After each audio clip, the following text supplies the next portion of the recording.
Okay. All right. So that's my spiel. Thanks. So hi, I'm Colin Johnson. I think most of you have at least seen me or met me, but I'm with Brown University. I'm the Associate Director of IT Services for our Facilities Management Department. We recently switched to an IWMS system and starting to leverage some of the reports that come out of that system. Historically, we've lived in a reactive world, and we're starting to move towards a preventive and corrective world. And I think today we can show you some of the reports that leverage, what's going on inside of our business and what that means. Awesome, thank you. And I learned my lesson yesterday. I'll try to hold the mic a little bit closer to my mouth so you can hear me. Wrong button. Before we get into kind of the actual reporting, we'll touch on some of the concepts around data governance, data collection, data awareness and literacy, and kind of the why on why is an IWMS report important, what value can it add, and how's it going to impact the different users that are on campus, whether that be faculty, staff, students, your engineers, your technicians, president, so on and so forth. And then we'll talk about kind of the now what. What do you do with it? How many here are actively utilizing an IWMS? Oh, good, awesome. So I was going to do a little bit of an overview of what that is, but it sounds like everybody here is kind of familiar. But just a quick spiel. Again, it is the 5 pillars: real estate, space, facilities, integrated services, and sustainability. One integrated platform. We're not talking about point solutions. Everything is on the same database, and it is integrated by nature. Should be the kind of foundation system of record for your assets, your locations, your spaces, so on and so forth. Anything you guys want to add to the IWMS? It brings all the things together. In some CMMS solutions, you've got a lot of segmented data, and in IWMS, a lot of them have. Oh, sorry. A lot of them have. Dashboards and reports that kind of bring some of these data elements together, and that's what we're going to talk a little bit about today. Yeah, the one thing I'd add here, like a big value add, is that when they're when you have all of this spread of tools, all of these kind of as modules inside of one that connect to one data persistence layer, it really brings your speed to market to getting insights from your analytics faster. And that's a big value add in being able to answer questions that your constituents have in a timely way, instead of having to have some kind of development cycle in there somewhere that slows you down. So a lot of times when we kind of approach an implementation or we're working with our customers, data collection, data governance, reporting, it kind of takes a back seat. We always focus on initially kind of what are your processes, how are you going to utilize the system. I think it's important to bring that conversation up front and utilize the outputs that you're looking to receive as part of the architecture on how you actually set up the system. Utilizing an IWMS, again, gives you the ability to bring all these things together, have a single system of record, reduce the amount of integration points, and again, provide the value to, again, all the individual stakeholders that are on your campus. Sorry, I'm looking at my notes here for a moment. The other piece is kind of the maturity level on whether or not you approach the IWMS as a design from an output perspective, or whether or not you're going to let the system really drive the outputs. So are you setting up your assets with the outputs in mind? Are you setting up what data you're capturing with regards to your orders with the outputs in mind? Or are you just going to kind of let the functionality kind of drive kind of how you're going to utilize the system? Rizwan, I don't know if you wanted to add anything on that? Yeah, it's when you have it where the technology is integrated by design, you can ask your own questions instead of just taking the answers that the out-of-the-box reports give you, which are totally valuable, right? The out-of-the-box reports are usually kind of the crowd, the wisdom of the crowds, right? Like it gets built in to the vendor because of their experience across multiple customers, and that's super valuable, and That's usually a place that helps spark the inspiration for the next question. But ultimately, you're going to have, at least we do at UBC, we have questions of our own that are about our own lives, that are specific to the way we're living, and those are the ones we want answered. And so when you have these modules that are in the same data persistence layer, asking our own questions means that we can ask those questions, the users are closer to the technology, being able to ask those questions themselves without having to have technologists in the mix. And again, that helps you be faster. And how did Brown kind of approach that? So again, we moved from a very different system to an IWMS. And now that all of those systems are connected, we have started to kind of let some of our users, more of our power users, build their own reports. We've started to kind of give them conceptually exactly what you're talking about. Because it's all connected in one stack, they can start to look at what some of those related objects are. How does my items that I order relate to what my field techs order? How do the vendors relate to all this? And they can start looking at those data connections themselves without just going to one person or having to rely on an integration between all your systems. And then when you have users who are passionate, who actually really care about, your super users who care about the technology and care about that data that's in there, they feel way more empowered.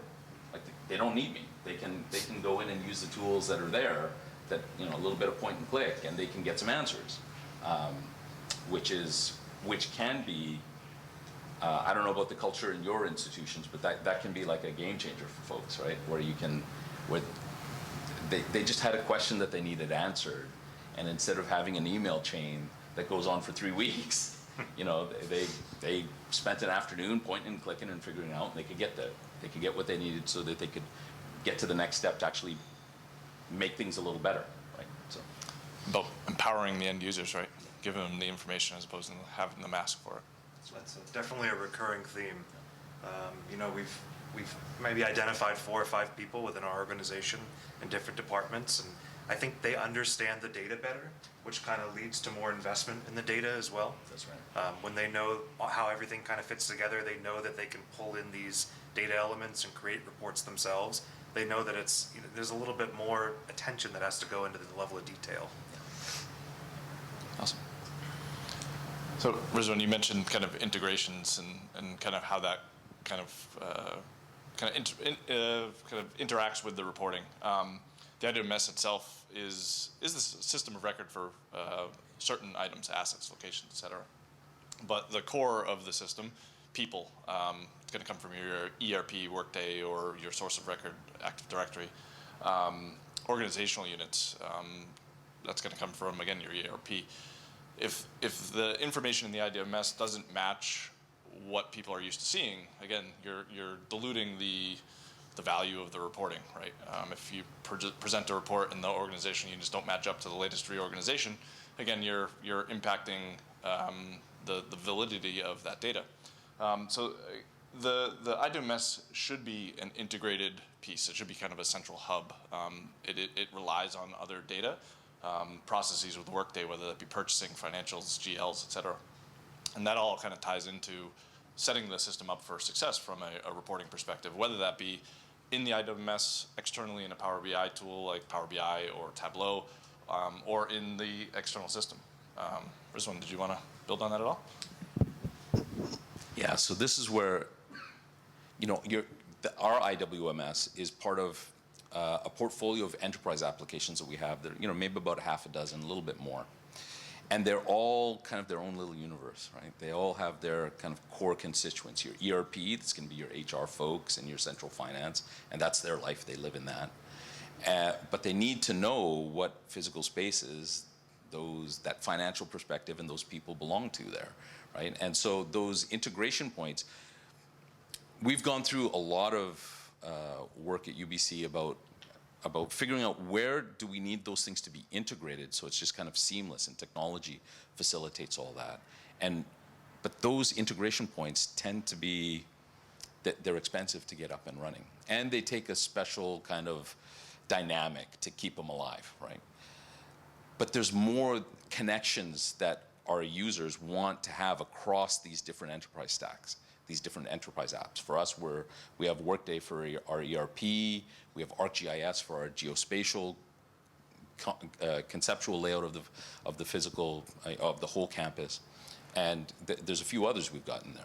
And so we can't have integration. We can't invest in real-time integration points across all of them, and that's where reporting helps us make people smarter, so that with the reports we have the integration, which is like we have the integrations, which are the plumbing, which are the hardcore integration ties to keep the systems operational and at a high quality.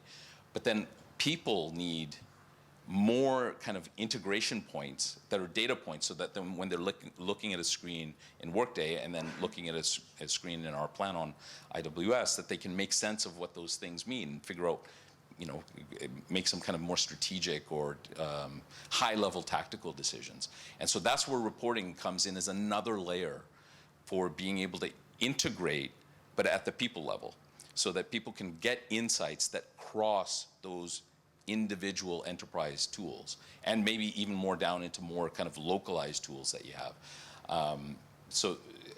And that's where, again, the ability to have reports that give you metrics and KPIs that are meaningful to the users, that have relationships between each of those different domain-specific enterprise tools, becomes really powerful and lets people, number one, talk in the same language across those tools. But also, that's what's really the fodder for the insights and the aha moments for figuring out more what are the right technology facilitated integrations that we should make bigger investments in, right? Perfectly said. I don't have much to add to that. I think you touched on it really well. Instead of teaching some of your end users, how to report in Workday, how to report in your OIM system, how to grab a list of personnel, it's all in one system now. So you're teaching somebody one language, and you're teaching them how to build one thing, and they can apply that to any part of the organization that they want to gather data and learn about. It's really powerful. It's I don't know what the culture is in your guys' schools, but there is a tendency for people to go narrow and deep. I don't know if it's because PhDs are the absolute highest rung of the ladder, but people want to have a depth of knowledge within their own domain, which is fantastic. So we get really, really smart people who know, the whole life cycle of whatever their thing is, whether it's, the best way to manage the supply chain at UBC, or the best way to organize your team so it can be flexible to, a crazy disruption like COVID. But it also means that they see the world with blinders, right? They don't have a perspective that crosses getting perspectives that cross the whole enterprise, across the whole university, is rarer because everybody's really investing on going narrow and deep. And so this is a place that helps.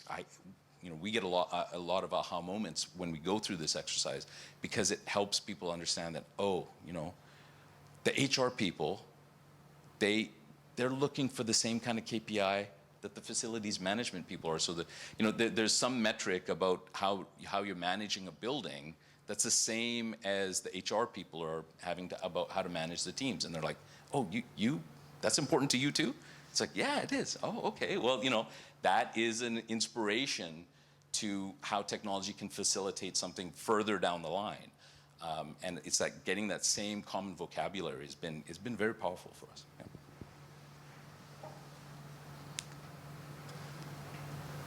So as we talked about kind of the setup and kind of somewhat of the why, another piece is kind of the data awareness. Data should be tracked for a purpose. We don't want to add favorite color to a person record just for the sake of doing it. What are we actually extracting that information for? And I mentioned it quickly before, but again, the implementations, at least, they're probably half and half on which side do we focus on. And really bringing the reporting and the outputs up front as part of the implementation really kind of shifts the way you actually approach what data is needed. It goes from, okay, we're using this old system and we're migrating to a new one. Let's just migrate all the data and then we'll figure it out afterwards. Well, it may prolong the data migration portion of your project, or the way you look at how you're tracking your data, But in the end, you'll start with a system that's cleaner, or you'll approach that new data set in a new way, look at it differently, and be able to just track the information you need and not just the information you've been tracking for whatever purpose. Again, reporting output should really drive the way that you're capturing the data. And reporting should be used as your radar, right? It should allow you to see how your facilities are executing. What assets are your problem asset? What buildings are your problem buildings? So on and so forth. Without the reporting in the IWMS, again, you're not able to track progress. It's kind of long and short. And I'll kick it over to you guys. Yeah, from the in the day-to-day life of IT professionals, like you'll go through a project, and projects are hard, right? They take a lot of energy.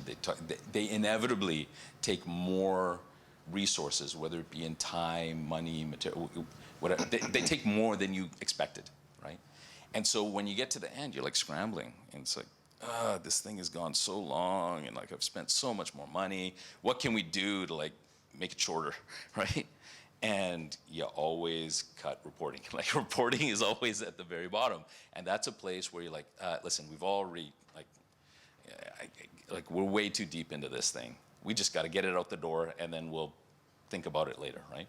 And the thing that's, at least in my experience, both as a technology creator and as a consumer now, is that reporting is the thing that is very quickly a sacrificial lamb, right? Because that's your technology for giving you guidance to tomorrow. It's like, I see it as your guidance system. And so, but what you're worried about in the here and now, in your implementation phase, is what's just on your table right now. Let's just get that done. Let's worry about tomorrow. But what this does is, if you cut too deep there, and you sacrifice too much of your reporting infrastructure, you're compromising your ability to ask questions of the data so that you can get insights for how the roadmap of your technology is going to grow in the future.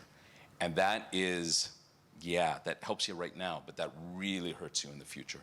Because these things are expensive things. Like, these are some of the most expensive things that are going to be in your portfolio. They're certainly in ours. And they're multi-year commitments, and having a roadmap that shows innovation and shows a path to making things better tomorrow, not just having tomorrow look exactly like today, is important to get credibility with your customers, and just to make life better, and to make your we're schools, we're places where knowledge is our business. That's what we're there for. That's why we all come to these beautiful campuses. And so if we're not moving the ball forward, at some point you kind of ask yourself, wow, what are we doing with this thing? If this tool isn't helping us move the ball forward, and you come to it 3 years later and you haven't moved the ball forward, then you start thinking, this isn't doing what I want. So one of the dynamics I often see is that you have a lot of energy and excitement when you buy something new and you put it in, and everybody's all excited, and you go through and you do your big project. But then 3 or 4 years into it, your users' lives look exactly the same it did when you implemented the thing. And then, this thing is getting stale. There's better things out in the market. These guys are doing it like that. Why aren't we, how come we don't have that?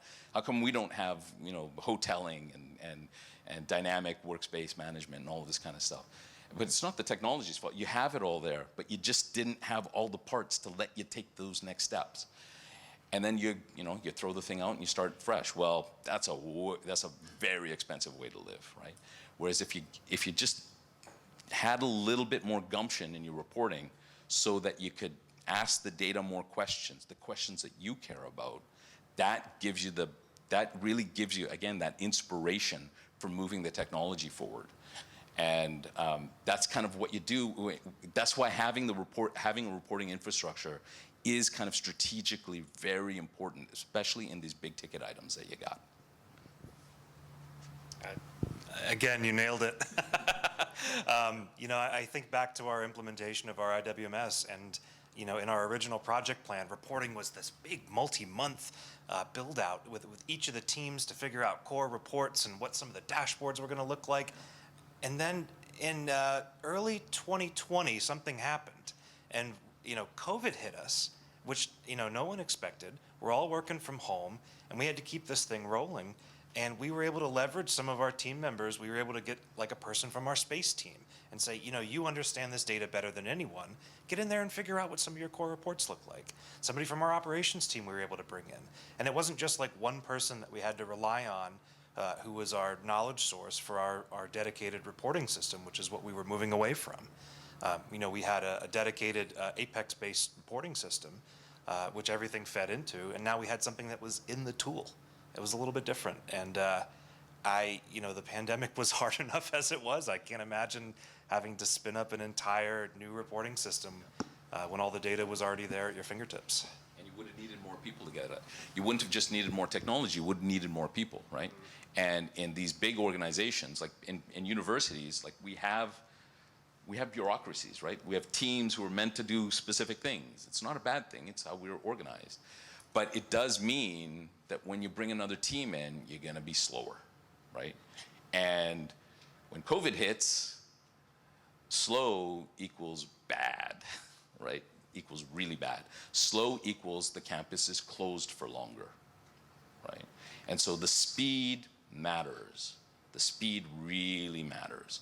And listen, COVID, it's a once in a lifetime, it's a once in a many lifetime for all of us.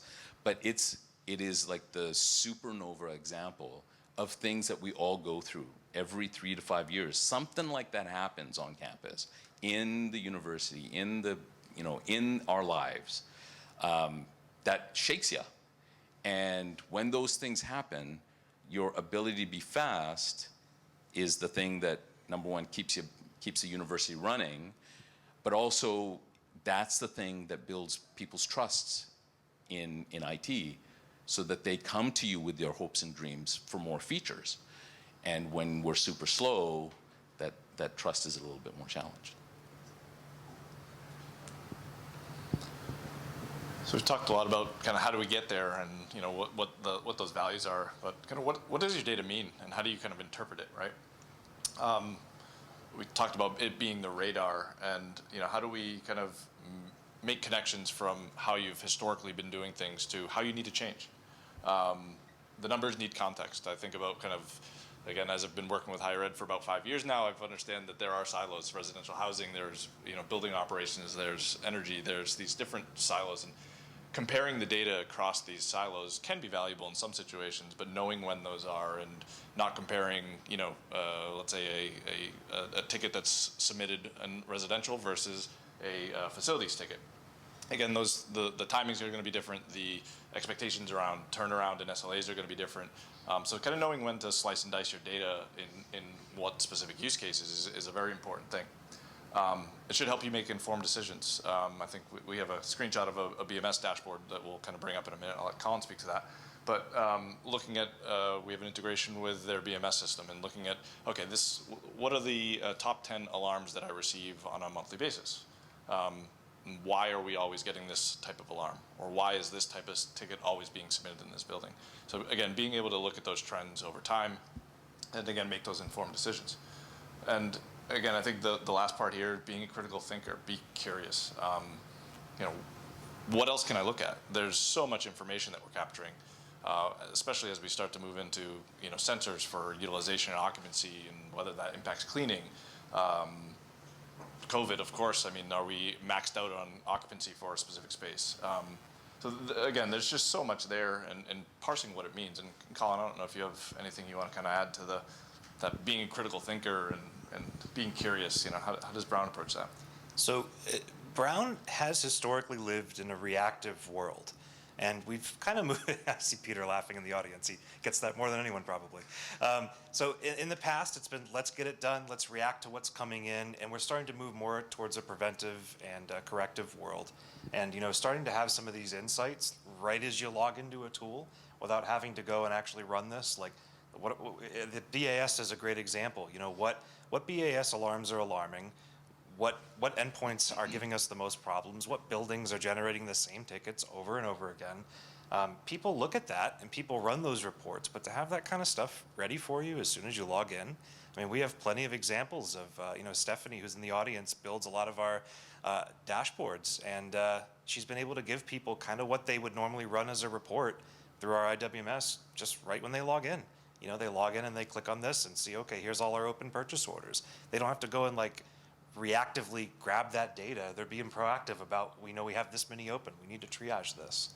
So it's all about just kind of getting ahead of the story and not having to get caught off guard so often with, what do you mean this alarm has gone off 100 times this week? We see it right at the top of our dashboard. And that difference between the scope of going from reports to dashboards is so, I'm imagining that's been very meaningful for you guys, because I find that dashboards are they're a distillation of reports. Reports are usually these things that are some kind of tabular data that has, because it's super duper smart, it's got 25 columns and you got to scroll to see everything, right? But when you go through the exercise of doing the dashboards, that's what does your data mean? You're distilling them down to what's the thing that's actually going to move the needle. That's why dashboards are needles that are moving, right?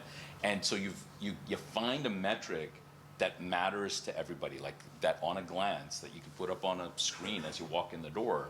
Listen, that's where this is how many alarms are going off today, or this is these are how many work orders that are going to be that people have to get dispatched to today.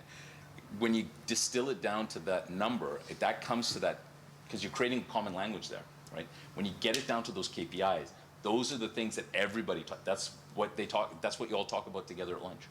Right? You don't talk about the thing in the report that, because I had to do this calculation and a pivot table and blah, blah, blah, blah, blah. You talk about those KPIs, right? And that's getting to that common language. And very often, in my experience, those KPIs will transcend your particular stack, right? That's the language that you can speak with your other colleagues across organizations within your university. And that can be, that's an important part about getting insights, but it also has been a profound driver to creating a shared culture, right? Which is that's something that we feel strongly about, is that if you're a UBCer, right, there's a thing about being a UBCer, just like it'll be for as a Brown, as, I don't know, what do you guys call yourselves, brownies? Definitely not brownies. As super duper Brown folks, you have a shared culture that goes across all of these perspectives, so that you have the Brown perspective, right? Or you have the Ohio State perspective, or you have the University of Connecticut perspective. And that's where this helps, getting that, and this is a part where it's about the language, it's about vocabulary. There's not a lot of technology in this.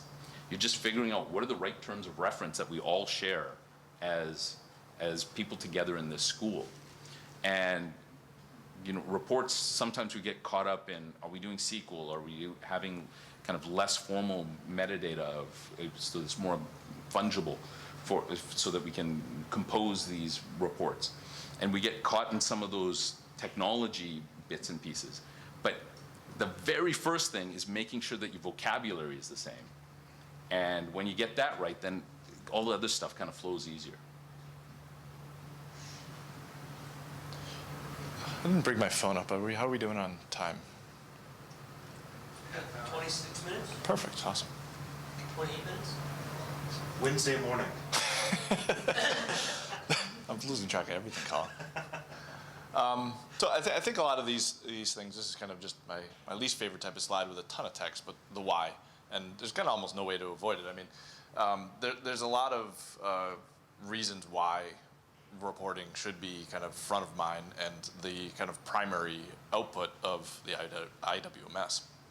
I think the one piece I do want to focus on is that bolded one at the bottom there. How can we factor in metrics to make customers' lives and their day-to-day jobs better? There's multiple aspects of reporting. Quality of life improvements, whether we're talking about like the BMS alarms or occupancy detection, indoor air quality. Then there's the financial aspect of things. How much labor is a technician spending on this PM that they do on a monthly basis? How can we speed that up, or are there different ways we can approach that? So looking at the different ways of how you approach your reporting. Is it for financial? Is it for return on investment? Or is it quality of life, which will eventually lead to that ROI, right? To me, that's the kind of the big why. Colin or Rizwan, I don't know if you want to touch on or add anything else there.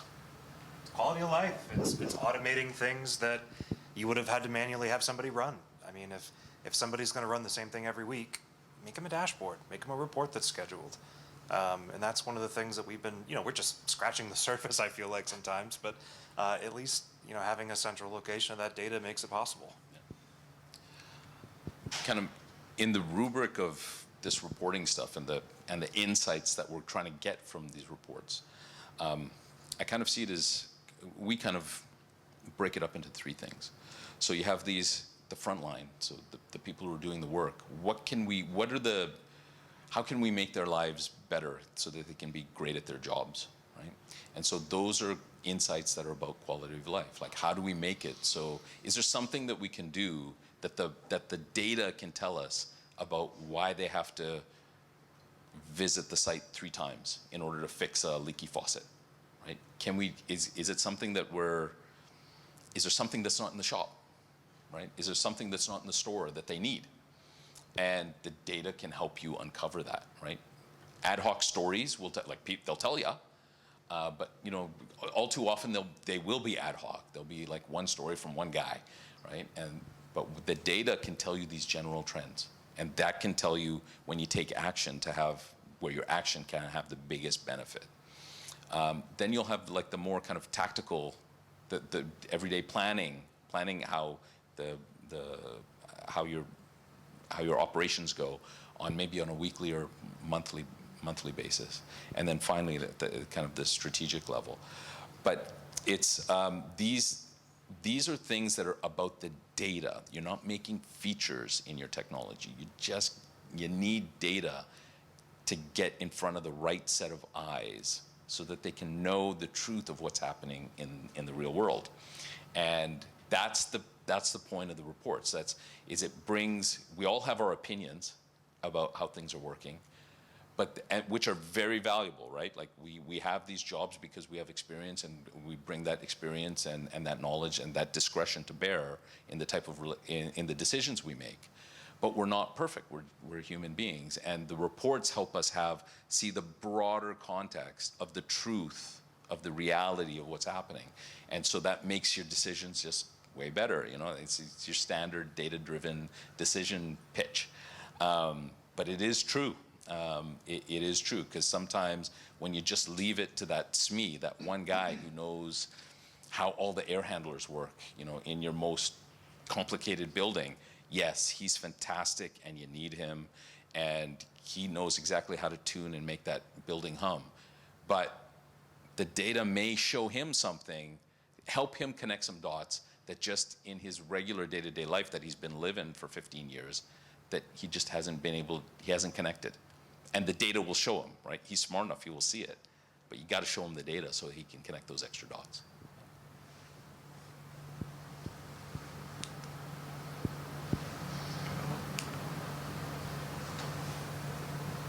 Oh, you need a Windows update.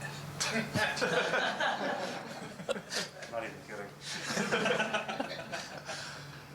So we've spent about half the time here talking about kind of the why and the benefit, and I want to spend kind of the rest of the time talking about individual use cases, and please feel free to kind of chime in, ask questions. The way we've kind of broken it up would be to look at these as these kind of 4 different stakeholders.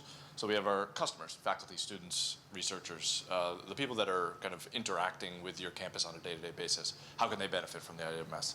Versus staff, whether that be a technician, a space manager, a leasing manager, your managers and directors, as well as executives. So kind of how do we actually provide these individual users with the information that matters on a day-to-day basis to make their quality of life better?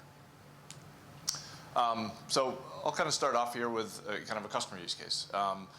Maybe not a report as you would typically think about it, but it is an active heat map, a real-time view of your floor plan. Maybe that's the library with study rooms that we can present as a kiosk view as somebody walks into a space. Maybe it's a dorm where you have an area of the dorm blocked off for bookable space. But presenting this information so that they can see in real time where they can go and find a quiet place to study. Yes? We created something similar to this. What we worked together on with the student residential life. Thank you. What we did with residential life was we were able to create floor plans for room selection. In the past, the students would just come like here, know that there's a room, but they can't see the space. And the parents want to know how the furniture going to fit, how is this going to work. Once we did that, the students loved it because now they can see the space, they know what to bring. It also showed that if you pick the wrong room, you know that this is an RA room or this is the mechanical room versus you're coming to go check it and you can't get into it. So I think this is more for certain people that are visual because now they can see how the space is and how they can help them going forward. Awesome. Thanks for that. And there's so many different use cases for information like this, right? And again, different people in different scenarios will have different ways to leverage this.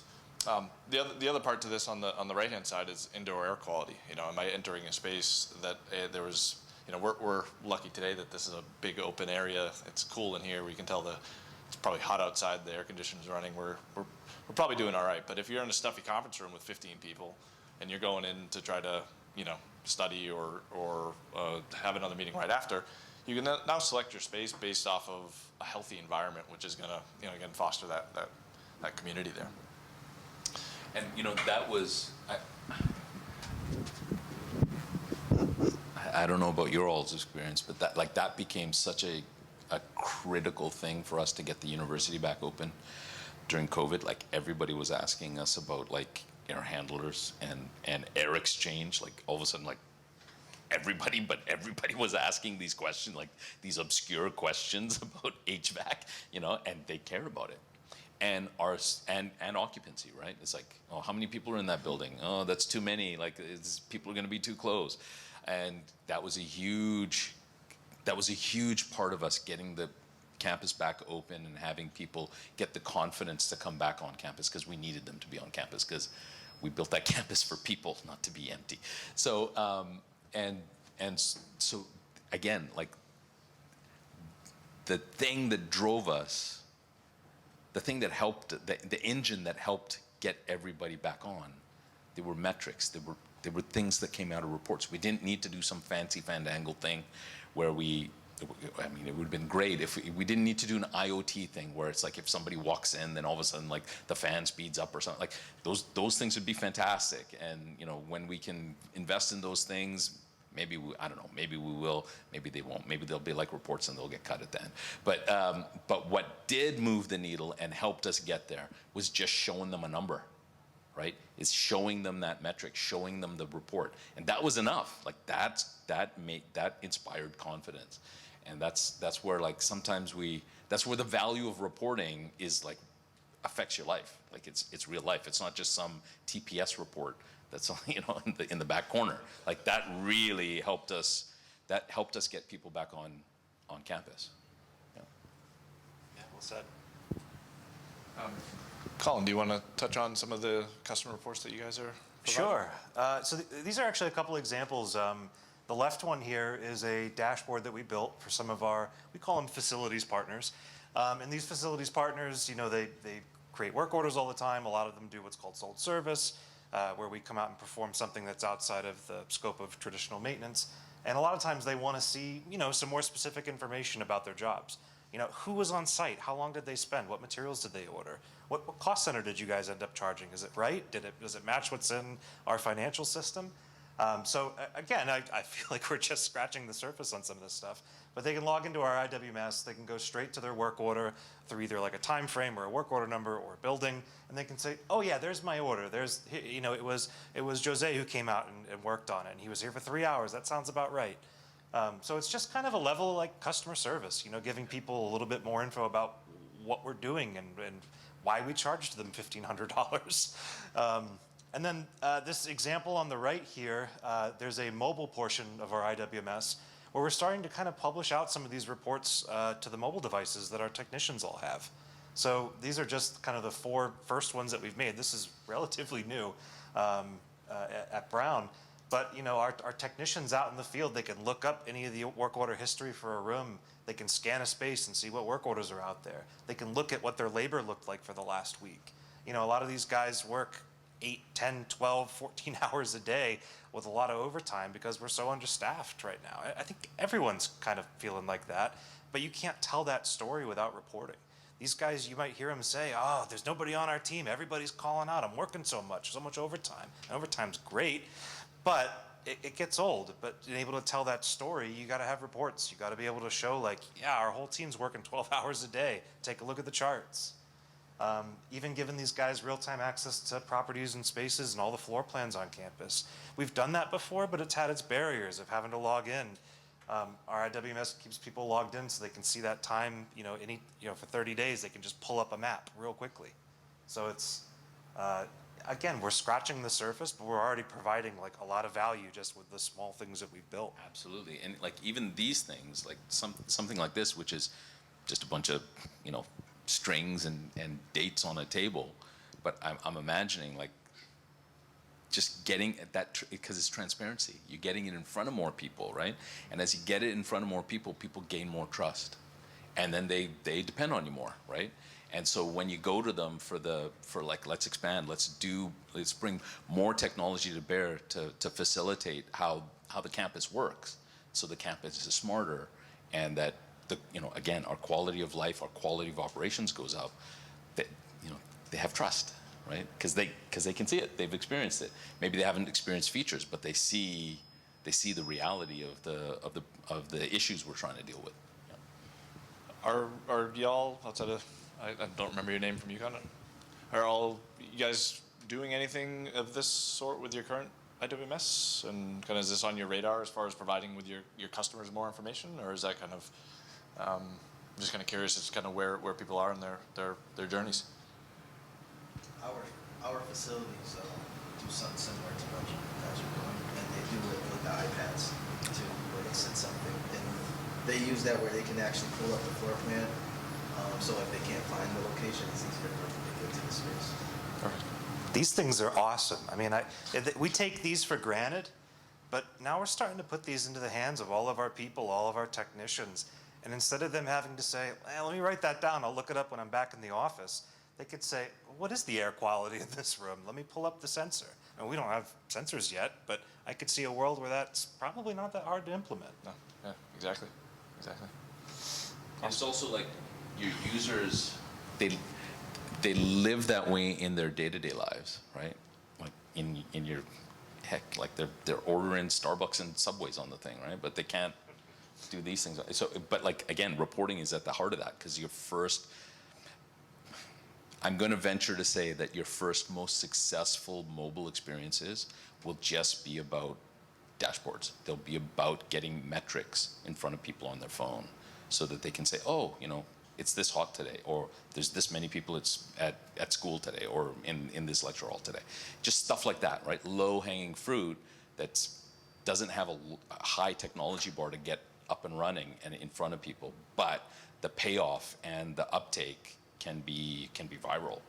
It can be like a wave, and that is, again, that's the grist to make that's the grist to take your next foot forward in your technology facilitated kind of world, which is where we're all hoping to be, but sometimes we get stuck about how to start.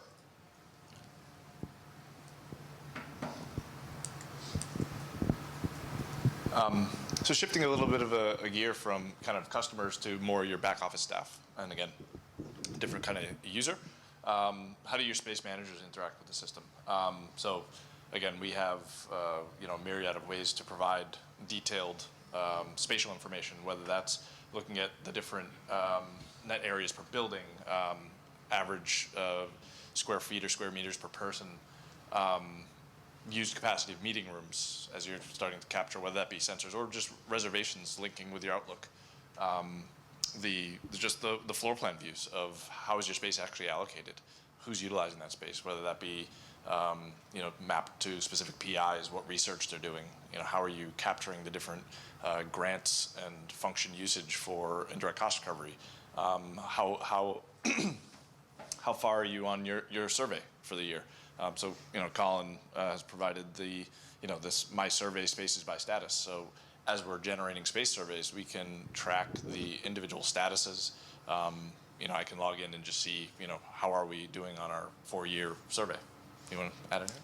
That's a big one. I mean, an indirect cost recovery survey is a ton of data collection, and departments do not want to do it, especially this year. I mean, I see everyone nodding right now, which is great. This year, everyone's so busy. We're just trying to survive, and you want me to go out and survey all of my spaces and talk to the PIs and figure out what's instructional and what's it's a lot. It's a lot of data. So, this is something which may seem really simple, but we can click one of those little red small pie chart, which is like some of our biomed spaces that still haven't done it, and it's 4 months overdue. We know exactly who to go talk to and say, hey, what can we do to help move this along? And that is, a very simple chart, but it's real time. It's every day you can come in and say, they still haven't done it. Let's reach back out. Let's figure out how we can help them, move this needle. Yesterday up here there was a talk with the AutoCAD folks, and it was a great talk, and it was all about this kind of stuff, and that is one part of the puzzle. That's one piece in solving this puzzle, right? And we all have I don't know about you guys, but we have these wonderful grand visions about how it's all integrated, the technology is all integrated, so you just press a button and then all of a sudden this magic happens, right?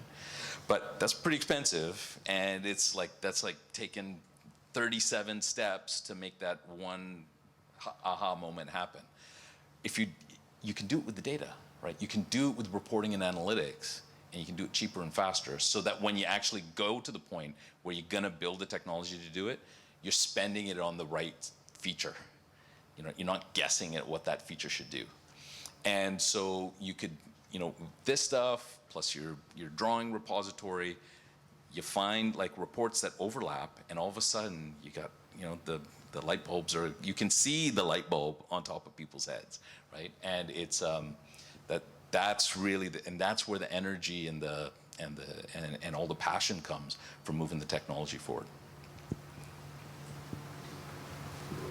So you touched on something a minute ago, Colin, of just providing people with the right information. So again, not necessarily a typical report that you would think of, but we're starting to kind of integrate more with IoT platforms and sensors. So what we're now starting to embed in our asset management module is real-time digital twin information. So I could log in, pull up an asset, and see on demand at that current point in time what the temperature is, what the humidity readings, air pressure, so on and so forth.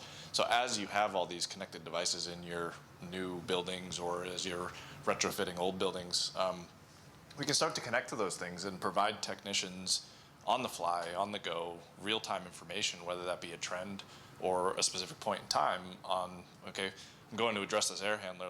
Let me pull up the previous 30 days of meter readings for that specific unit.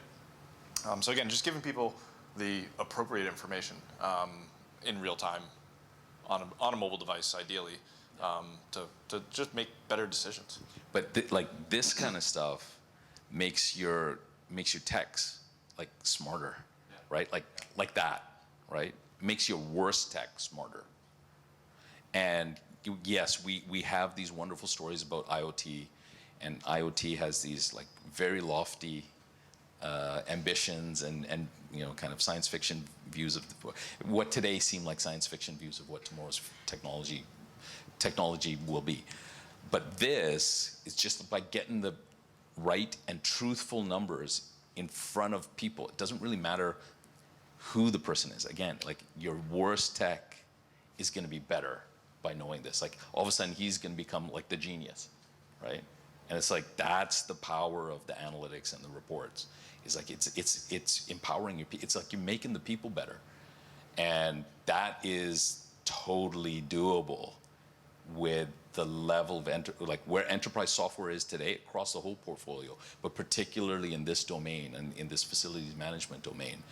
That is totally doable with the tech that's on the, like with Planon and with, just, but generally with where enterprise software is today. Like that's doable. Like you can make that happen.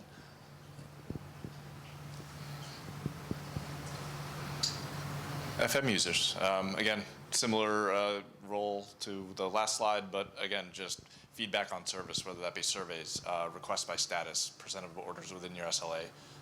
Again, the top 10 BAS alarms. Again, just I log in. This is my dashboard as I've come in. I've configured it to my liking. This is what matters to me, and I can make a decision on the fly as far as what do I need to address without kind of clicking into the application and seeing what's next.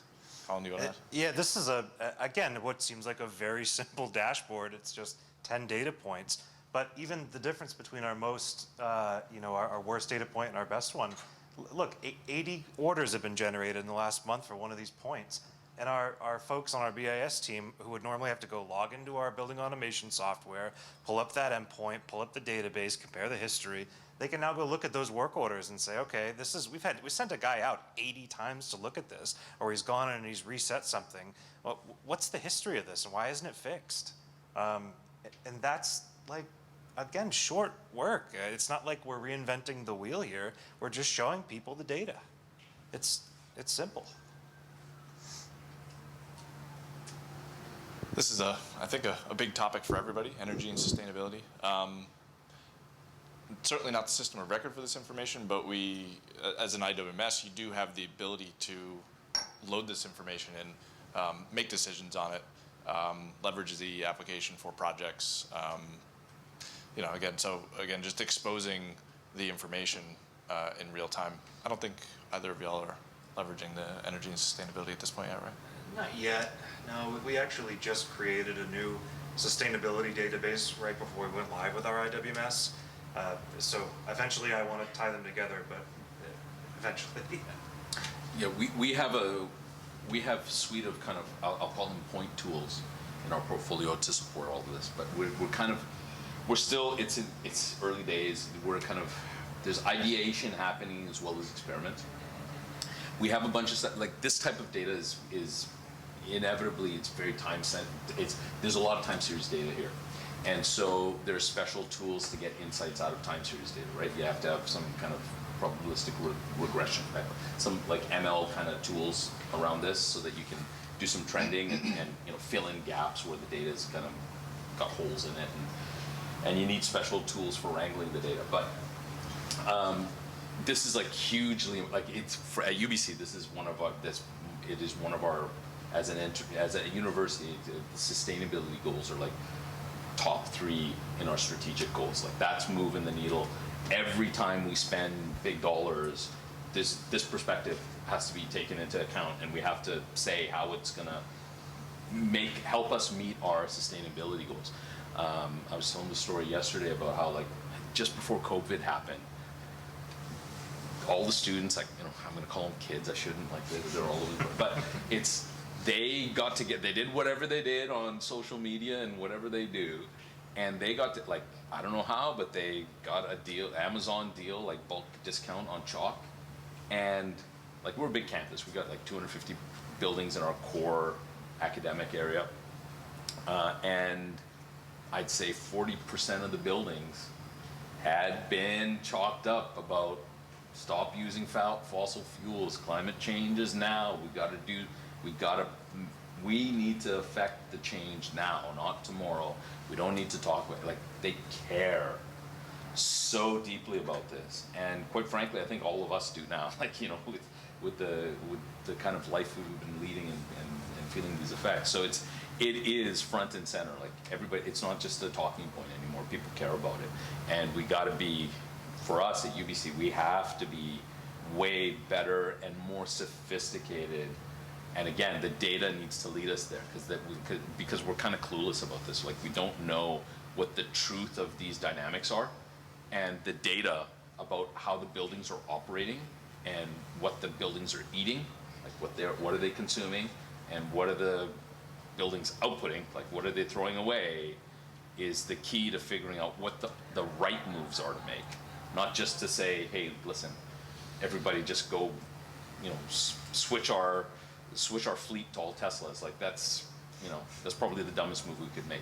We need to spend that money in smart ways, and the insights that will come from this data, particularly from this data store inside of an IWMS for us Planon, is going to be like a fundamental pillar of making the right decisions. Who here has an electric fleet at their facilities? One, two hands, a few? We've got some. Okay, great. That's another great reporting opportunity. Right now we don't really do much fleet management. It's like in an Excel spreadsheet. This car had its oil changed. It's very simple. But now we're starting to just get our first few electric vehicles, and they're starting to care about these things a bit more. We've got, in our fleet, we've got like a section that's electric. We've got a section that's like super low, super duper low fuel consumption. And then we've got like biodiesel, and then we have natural gas, and we have some hydrogen cars. We have some hydrogen trucks too. And so that is that's a really important part of the story that we're telling, right? About how we move around campus. And this stuff that all has to be, we do those things, we go out and buy those things, they all end up being capital projects. And then we don't really know what was the effect on life. Like, did it work? I don't know. We bought the stuff, so good enough, but it's not good enough anymore. It's like, you have to know, like, when you made these decisions, did it really work? And it's not about, it's like, well, if it didn't go exactly to plan, what are the small incremental steps that we can take to get it back on track, right? To achieve the reason we went and bought all those things. And that's what this kind of stuff helps you do. So the last couple slides, and then just kind of open up for some general questions. One of the things we've done for a university is created what we call President's Dashboard, where we started to tie operational, tactical, and strategic goals to a dashboard where the president can actually log into Planon and get that information in real time.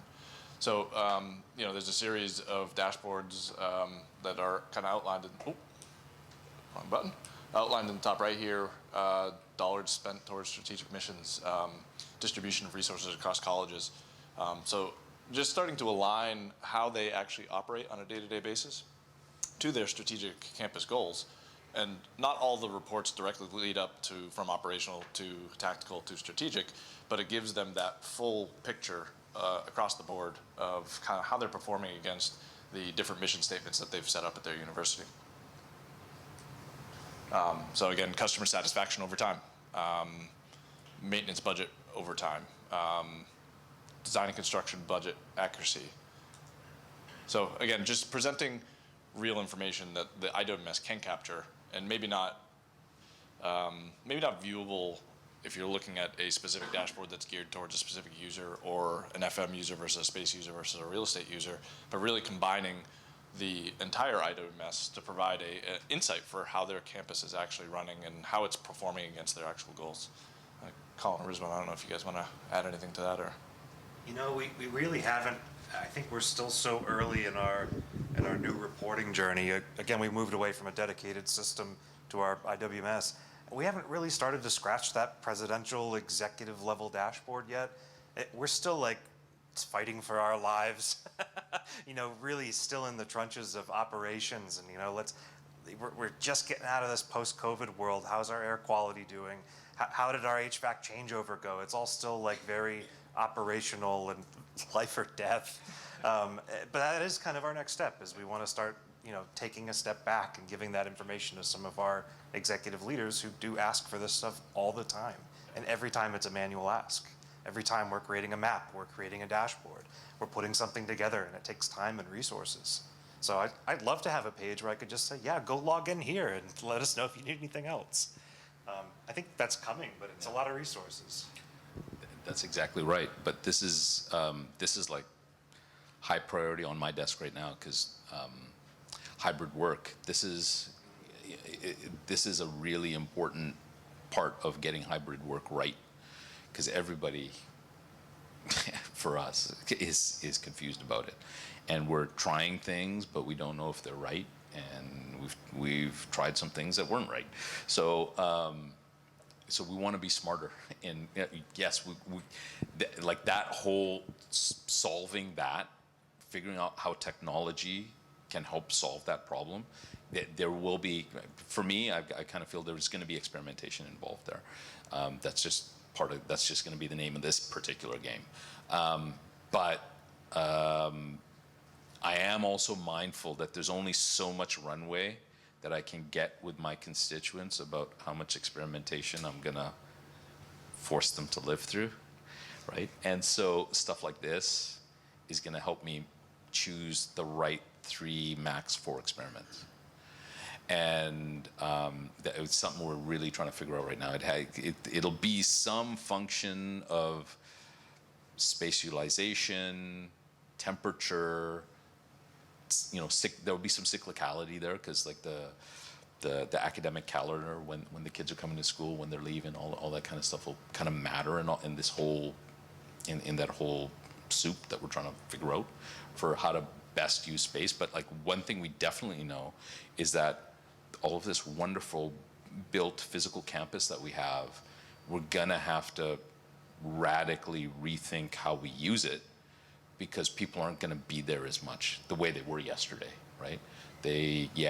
People will show up for lectures, but they're also going to have Zoom or Teams or whatever your virtual campus experience is. Like those are, they're not competition yet, but they are substitutes for these physical spaces. And they will be. Like that's not going to go, nobody expects that to go away. They will be. And so that means that utilization of these expensive spaces, of these beautiful, amazing physical spaces, will be lower. And we're gonna have to get smart about how to keep them valuable, right? Because I don't know about you guys, but I don't want to be part of the thing that makes our campus go smaller. So that's like, this is a real big thing that we got to figure out. And like we need truth of how people are using this is a place where everybody's got ideas, but like how people are, the real truth about how feet are on campus and how their bums are actually in seats in buildings, we need that truth. We don't need somebody's opinion about how much that lecture hall is getting used in order to make the right decision. So this is absolutely, for me, this is absolutely critical path it's like one of my most important things right now. Yeah. All right, I think we're approaching time. I'll skip over the benefits. I think we've kind of covered all that, but I did want to kind of open it up for some questions if anybody has any, or comments at all, or just general thoughts. Yeah, sure. A question for both of you. Sure. For your the IWMS, does every department on your campus programs link to that one IWMS, or do you have a bunch of programs that link into it? So for us, we're just starting that journey. We have a lot of integrations like between our OIM system and our ERP system, which we're both Workday schools. So we're pulling in that personnel, that financial data, time off data, all that stuff's automatic now for us. There's a lot of data and a lot of departments that are still kind of doing their own thing. They're using spreadsheets. A lot of FileMaker teams is kind of the trend I'm seeing. A lot of people have these FileMaker databases that they've used for 15 years, and we don't have good insights into EH&S data or fire safety data, all these things that are kind of spread out. We're starting to. I think we've got like the core stuff, but there's still a lot of value that we can kind of rope our departments in and have them start using our tool. Yeah, that's a big opportunity. For us, so at UBC, we're on a big cloud modernization run. We're about, I don't know, I'd say about 4 years into it, and we've been buying a lot. So we've been buying Planon, we've been buying Workday, we've been buying a bunch of Salesforce stuff. We're moving from the conventional old J2E kind of enterprise architecture and those type of tools and that type of tech stack to more cloud-centric. And so one of the goals that we've had, and one of the goals that I'm trying to get all of our designers, all of our solution architects to kind of it's more expensive. That life is more expensive over the long term. And so we need to be, again, we need to show that value of, as the spend goes up, there's a reason you're spending. And one of the big things that we're doing as part of that transition is, and this is expensive and it's slow, is figuring out what are all these things, like your FileMaker things or spreadsheets. It could be simple as a spreadsheet. What are these things that people are using across as much of the campus as we can figure out? I mean, we're all big school, big enterprises. There's a lot of folks. It's hard to get everybody. You can't be perfect, but like if you can get 60% of the folks who are using these things, who make sense to be using these things, even if it's they just got some special spreadsheet that has like macros that they live by. Let's get it out of that. Let's get it into the enterprise tool, because that special macro that you have, it's not just valuable to you, it's very likely going to be valuable to somebody else. Let's get it in the tool. Let's bring enterprise IT tooling to it, because we have tools that are better than Excel macros that'll make you be smarter and that'll make you happier in your work life. Let us help you do that. But let's get it into the mothership so that we can connect it with everything else, so that those reports and those insights and those analytics can be richer. So that's been a big just kind of thing that's a big theme of our cloud modernization, is like when we buy these things, because they're expensive, right? This is your enterprise tech. It's one of your biggest spends. The way that I try and get everybody to think about it is cost per user. Don't think about the headline. Like what I don't want to talk about dashboards. I don't want to have a number where I'm talking annual license costs or AEV or anything like that. I want to talk cost per user. And so the more users I can get on these things that we're buying, I want that number to go smaller, right? And now that's how we're driving value. And I know that as that number is going lower, I know we're driving value. And I know we're getting adoption. I know people are using these things that we're putting so much effort into. Because like that first step you take with these things, with these big ticket items, it's like, sometimes there are nights where you feel like it's a wing and a prayer. Like, did I make the right choice? Like, what helps you know that is to drive more users into that system. And from my perspective, there's no user who's doing something that's too little, right? It's like, the thing is there, they can use it. Like there's nothing stopping them from logging in. So have them log in and use the thing. That's the philosophy we've taken. Any other questions? Any other comments, concerns? Did this get your gears turning a little bit? I assume everyone's kind of doing this to some level, but everyone's at a different stage is kind of what I've seen. Every single one of our peers that we talk to is doing something different, and they're excelling in very different things than we are. So hopefully this got you thinking a little bit.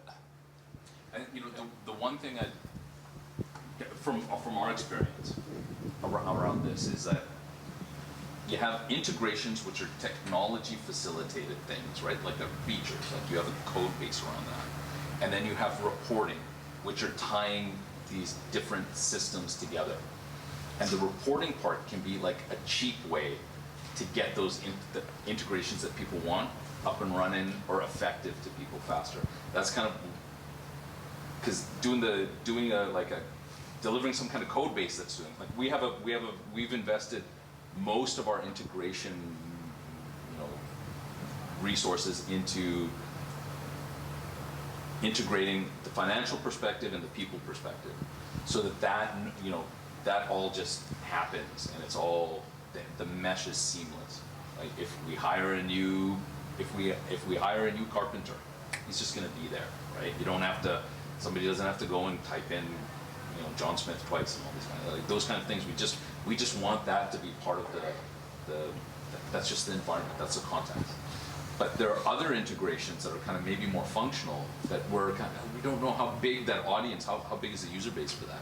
So we throw a report at it to see if it did make the people smarter. And if it did make the people smarter, then we dig into a little bit more.